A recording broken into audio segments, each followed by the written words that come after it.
के answer tick कर रहा हूँ मैं भाई कौन से क्वेश्चन का आंसर कौन सा होगा। अब आप अपने मिलान कर लेना, सीधे आंसर ही टिक करूँगा मैं। ये ऊपर जो ऊर्ध्वाधर गेंद फेंकी गई थी उस क्वेश्चन का जो वी और टी के साथ जो परिवर्तन दर्शा रहा है ग्राफ, उसका आंसर है धनात्मक से ऋणात्मक सीधी रेखा में घट रहा है, उसमें ऑप्शन बी है। ठीक है।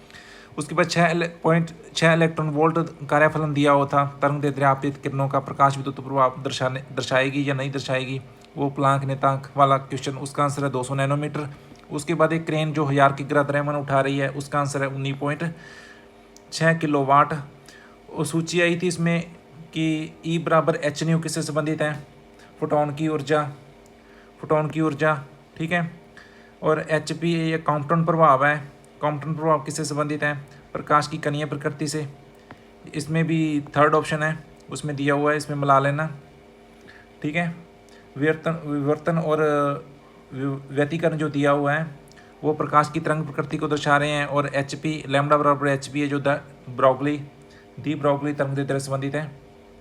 5 किग्रा द्रव्यमान के पिंड जब दो परस्पर लंबवत 8 न्यूटन और 6 न्यूटन आरोपित किए जाते हैं तो उत्पन्न त्वरण के परिणाम और दिशा क्रमशः होंगे। इसमें कितना दिया हुआ है आंसर, 2 नंबर आंसर दिया हुआ है 2 metre second square 10 inverse 3/4 8 newton बल के साथ, ये ऑप्शन हो जाएगा। उसके बाद सरलोलक और गोलक की गतिज ऊर्जा और स्थितिज ऊर्जा का योग दे रखा है 0.02 जूल। साम्य स्थिति पर सरलोलक के गोलक की चाल लगभग है, ये चाल इसमें है सेकंड ऑप्शन है 1.41 मीटर सेकंड। अब नेक्स्ट क्वेश्चन 15 किग्रा द्रव्यमान डिब्बे को स्थिर ट्रॉली की सतह पर रखा गया। डिब्बे और ट्रॉली के बीच स्थैतिक घर्षण गुणांक 0.12। ट्रॉली के ऊपर डिब्बे को स्थिर अवस्था में रखते हुए मीटर सेकंड स्क्वायर में जिस अधिकतम तरंग दैर्ध्य के साथ ट्रॉली को क्षैतिज दिशा में गतिशील किया जा रहा है, उसका आंसर होगा 1.2। ठीक है, 1.2 आ जाएगा मीटर सेकंड स्क्वायर, ये त्वरण है। और प्रकाश की चाल निर्वात में इकाई मानने पर यदि प्रकाश सूर्य से पृथ्वी तक पहुंचने में 6 मिनट 40 सेकंड लेता है तो सूर्य और पृथ्वी के बीच की दूरी नई इकाई में कितनी, 400 दी हुई है, इसका आंसर 400 है। नीचे दिए गए परिपथ में डियोड डी के सिरों पर प्रकट वोल्टता का रूप कैसा होगा। डियोड वाला क्वेश्चन आया था, परिपथ में ऐसी स्रोत और डियोड प्रतिरोधक श्रेणी क्रम में लगे हुए थे, उसका आंसर सीधा देख लो, उसमें चित्र तो उसमें आप पेपर में देख लेना। अर्ध तरंग दिष्टकारी के रूप में ऋणात्मक चक्कर को काटते हुए, ये आंसर है उसका 4 नंबर आंसर होएगा उसका। ठीक है। एक पनडुब्बी इस तरह बनाएगी कि 100 एटम निरपेक्ष परम दाब को सहन कर सके। पनडुब्बी वाला जो क्वेश्चन आया हुआ है फिजिक्स में, पानी की सतह के नीचे कितनी गहराई तक जा सकती है, उसका आंसर था 990 मीटर। ठीक है, 990 मीटर। उसके बाद एल प्रेरकत्व के एक प्रेरक और आर प्रतिरोध के एक प्रतिरोधक को श्रेणी क्रम में लगाया हुआ है, ये परिपथ वाला क्वेश्चन आया था जिसमें प्रतिबाधा जेड तो शक्ति गुणांक पूछा था, पावर फैक्टर पूछा था, वो था R/Z है उसका आंसर। ठीक है। एक सूक्ष्मदर्शी की विभेदन क्षमता बढ़ाई जा सकती है प्रयुक्त प्रकाश की आवृत्ति बढ़ाकर, इसमें सेकंड ऑप्शन दिया हुआ प्रयुक्त प्रकाश की आवृत्ति बढ़ाकर, ये आंसर है। यंग की द्विझिल्ली प्रयोग है, द्विसलिट प्रयोग, झिरियों के बीच की दूरी आधी कर दी जाए तो झिरियों व पर्दे के बीच की दूरी दुगनी कर दी जाए तो फ्रिंज चौड़ाई हो जाएगी 4 गुनी, इसमें 4 गुनी ऑप्शन है। हाइड्रोजन परमाणु के बोर मॉडल में दूसरी कक्षा में इलेक्ट्रॉन का कोणीय संवेग L है, चौथी कक्षा में इसका कोणीय संवेग होगा 2L हो जाएगा। एक ट्रांजिस्टर के लिए उसने अल्फा ये दिया हुआ है दक्षता गुणांक 0.95, इसके लिए बीटा का मान क्या होगा, बीटा का मान निकाल लेना, अल्फा 1/1 माइनस अल्फा, इससे आ जाएगा 19 आ जाएगा। एक गोलीय दर्पण के लिए यदि वस्तु की दूरी म्यू और प्रतिबिंब की दूरी v है तो 1/v बना 1/u ग्राफ कितना आएगा, एक सरल रेखा आ जाएगी, इसमें थर्ड ऑप्शन आएगा। 2 मीटर लंबाई के एक तांबे की 5 रेडियन सेकंड के कोणीय वेग से अपने सिरे के परितः चुंबकीय क्षेत्र 0.2 डेल्टा, इसे क्या कहते हैं, टेस्ला कहते हैं, लंबवत घूम रही है तो छड़ के सिरों के बीच प्रेरित EMF पूछा है 2 वोल्ट आएगा, इसमें आंसर फर्स्ट आएगा। निम्नलिखित से कौन सा पदार्थ प्रतिचुंबकीय है, तांबा प्रतिचुंबकीय है, एल्यूमिनियम, लोहा और निकल नहीं है। प्रतिचुंबकीय डायमैग्नेटिक पूछा था तो वो तांबा है यहाँ पर। एक रेडियोधर्मी पदार्थ की अर्धायु 10 वर्ष है, 20 वर्ष बाद मूल पदार्थ का कितना अंश बचेगा, ये पूछा है 1/4 अंश है इसका आंसर। पृष्ठ तनाव की विमाएं पूछी थी, M1T-2 थी और एक समांतर पट्टिका सिद्धांत से क्वेश्चन आया था, उसकी धारिता दी हुई, पट्टिकाओं के बीच की दूरी आधी कर दी जाए तो उनके बीच के बराबर 6 परविद्युत का माध्य भर दिया जाए तो नई धारिता कितनी होगी। इसमें 12 कूलाम आ गई थी।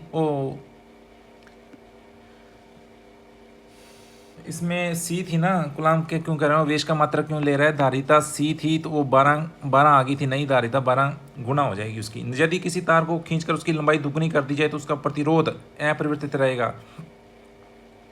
प्रतिरोध, यदि किसी तार को खींचकर उसकी लंबाई दुगनी कर दी जाए तो उसका विशिष्ट प्रतिरोध पूछा था, विशिष्ट प्रतिरोध नहीं बदलता, विशिष्ट प्रतिरोध वही रहेगा।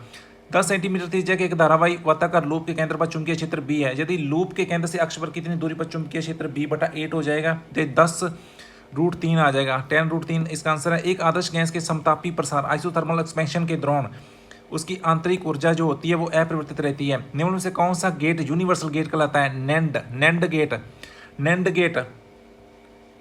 नैंड और नोर, ठीक है। एक प्रक्षेप्य की अधिकतम ऊंचाई उसकी क्षैतिज परास के बराबर है, तो प्रक्षेप्य कोण कितना है।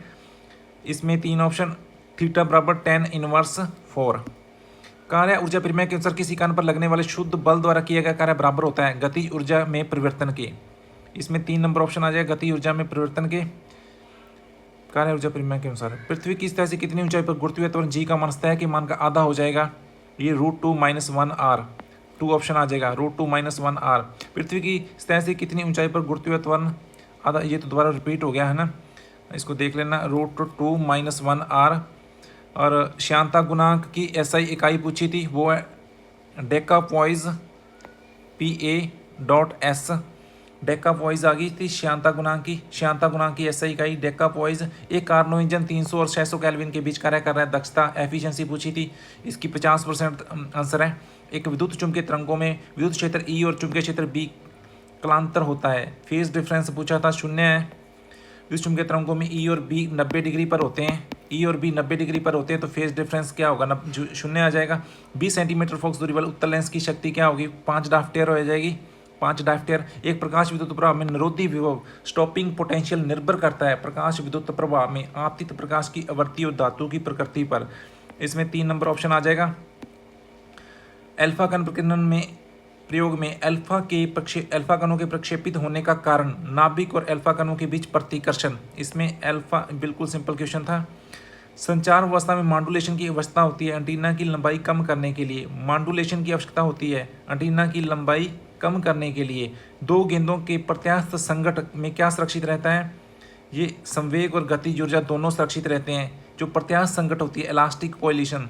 एक वस्तु r त्रिज्या के पथ पर v चाल से गति कर रही है तो अभिकेंद्र त्वरण का मान v²/r हो जाएगा, सेकंड ऑप्शन। और यदि दो तरंगों की तीव्रता का अनुपात 9:1 है तो उनके आयामों का अनुपात कितना हो जाएगा, रूट कर लेंगे, 3:1 हो जाएगा। एक आदर्श एमीटर का प्रतिरोध होना चाहिए, ये 0 होता है, एमीटर का 0 होगा और जो वोल्ट मीटर आ जाएगा उसका क्या हो जाएगा, अनंत हो जाएगा। पूर्ण आंतरिक प्रवर्तन की शर्त है प्रकाश जाना चाहिए, क्या होगा, सघन माध्यम से विरल माध्यम में होता है, ये उसकी शर्त होती है। पूर्ण आंतरिक परिवर्तन टोटल इंटरनल रिफ्लेक्शन के लिए सघन माध्यम से जाती है विरल माध्यम में और बिल्कुल उसी माध्यम में वापस लौट आती है। यदि किसी पिंड का संवेग 100% बढ़ा दिया जाए तो उसकी गति ऊर्जा में प्रतिशत वृद्धि होगी, 300% आंसर है इसका। एक ठोस गोले का उनके व्यास के प्रति जड़त्व उगुर्ण होता है। ठोस गोले का कितना है, 2/5। ये याद रखना, 2/5 ठोस गोले का है, उसके व्यास के प्रति जड़त्व उगुर्ण है, उसके व्यास बिल्कुल अंदर से जा रही है। और जो कोने से पूछ लेता तो कितना था, 7/5 mr² आ जाता है, ठीक है। बढ़ते आगे, सार्वत्रिक गुणांक जी की विमाएँ पूछी थी, इसमें m1L3T-2 आ जाएगा सार्वत्रिक गुरुत्वाकर्षण नेतांक। अब इसमें एक क्वेश्चन रहेगा, बर्नौली प्रमेय किस संरक्षण के सिद्धांत पर आधारित है, ऊर्जा संरक्षण है। ये तो बर्नौली प्रमेय दी हुई है एनसीईआरटी में, बहुत बड़ी, ऊर्जा संरक्षण पर आधारित है। सरल आवर्त गति कर रहे एक कण का अधिकतम त्वरण होता है ओमेगा²a, इसको देख लेना, सरल आवर्त गति कर रहे एक कण का अधिकतम त्वरण होता है। Thank you. अब नेक्स्ट वीडियो में हम लेके आएंगे केमिस्ट्री के 45 क्वेश्चन, आप अपने आंसर चेक कर लो।